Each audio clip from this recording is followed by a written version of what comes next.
పెళ్ళైనా పండగైనా వేడుక ఏదైనా పట్టు చీరల ప్రత్యేక వేదిక వారాహి సిల్క్స్. నాగేశ్వరరావు గారు వెళ్ళిపోయిన సందర్భంలో మీరు నాగార్జున గారు అప్పుడు ఆయన తలుచుకునే క్రమంలో ఈ కుటుంబానికి మొత్తం నాగార్జున గారు అన్నారు మొత్తం మనకు స్ట్రాంగ్ బాండ్ ఫ్యామిలీ మధ్య నాన్నగారు ఎప్పటికి వెళ్ళిపోయారు అని అన్నారు కదా, వేసారు అన్నారు కదా. అంటే అది ఆయన అది మొదటి నుంచి ఆయన ఫ్యామిలీ రిలేషన్స్ ఇవన్నీ ఎక్కువ కాబట్టి ఉంది.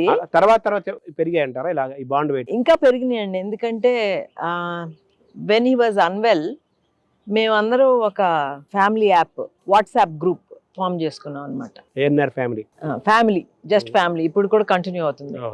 సో దాంట్లో మేము ఎవ్రీ డే ఎవరు నాన్నగారి దగ్గరికి వెళ్తే వాళ్ళు పోస్ట్ చేసేవారు he's fine, he's happy, so that అందరికీ తెలియాలని ఎలా ఉన్నారు అని.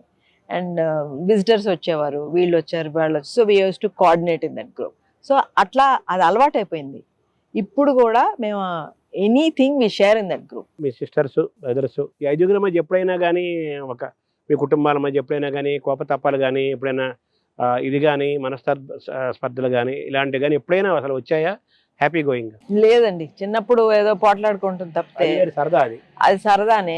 ఇప్పుడు అస్సలు లేదండి. అసలు అదే నాన్నగారు ఇచ్చిన బాండ్ ఇంకా పెరిగింది. తర్వాత నాన్నగారు ఇంకా ఆయనకి మనం ఇంకా వెళ్ళిపోయే దశ వచ్చేసింది అని ఆయన తెలుసుకున్నప్పుడు మీకేమైనా చెప్పారా మీ అందరికి కుటుంబ సభ్యులకి మనం ఇలా ఉండాలి అలా కొన్ని? అంటే ఈ ఆల్వేస్ ఫెల్ట్ అండి హీఈస్ వెరీ కంటెంట్ అండ్ తృప్తిగా ఉన్నారనమాట. లాస్ట్ లో మీకేమైనా చెప్పారా అంటున్నాను, మీరు ఇలా ఉండండి, హ్యాపీగా ఉండండి, ధైర్యంగా ఉండండి, మీరు ఎవ్వరూ కంట తడి పెట్టకూడదు, I had a very complete life, I'm ready to go, so మీరు హ్యాపీగానే ఉండండి అని చెప్పారే. కానీ ఆయన ఎప్పుడు ఈ ప్రీచింగ్లు అన్ని ఎప్పుడు ఉండవన్నా, ప్రత్యేక కూర్చోబెట్టి క్లాసులు ఎప్పుడూ లేవు, న్యాచురల్ గా మాట్లాడుతూ ఉంటారు. అండ్ ఐ థింక్ పిల్లలందరిలో he has the confidence in us. అది నాటారు. మేము ఒకటిగానే ఉంటామని ఆయనకు తెలుసు.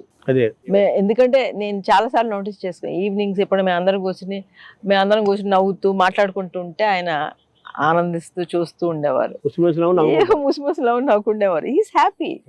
మేమందరం అట్లా ఉంటే ఆయనకి చాలా ఇష్టం. అందుకే మొన్న 1 month బ్యాక్ కూడా గోవా వెళ్ళాం అందరం.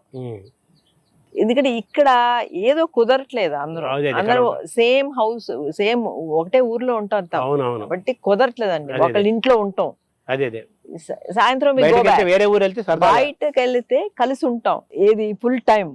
సో మేము అట్లా వెళ్ళి 3 days మనం జనవరిలో వెళ్ళాము, మొన్న వెళ్ళాము కూడా. అమ్మని చాలా బాగా చూసుకున్నాను నాన్నగారు అనేది కూడా బాగా అండి. ఎవరైనా ఏ భర్తనైనా భార్య, ఏ భార్యనైనా భర్త చూసుకోవాలి. సరే చూసుకుంటే వాళ్ళు తగ్గిపోతున్న కాలంలోకి మనం వచ్చేసాము. అయినప్పటికీ ఆ జనరేషన్ వాళ్ళు భార్యాభర్త మధ్య గొప్ప అనుబంధము ఉంటుంది. సో అమ్మ వెళ్ళిపోయిన తర్వాత నాన్నగారు డల్ అయ్యారా ఎలాగా? అది కొంచెం క్వైట్ అయ్యారండి. బట్ ఎందుకంటే ఆ 2-3 years నాన్నగారు అమ్మ ఉన్నప్పుడు ఇల్లు కదలలేదు అసలు. ఆయన అమ్మను వదిలిపెట్టి ఎక్కడికి వెళ్ళలేదు.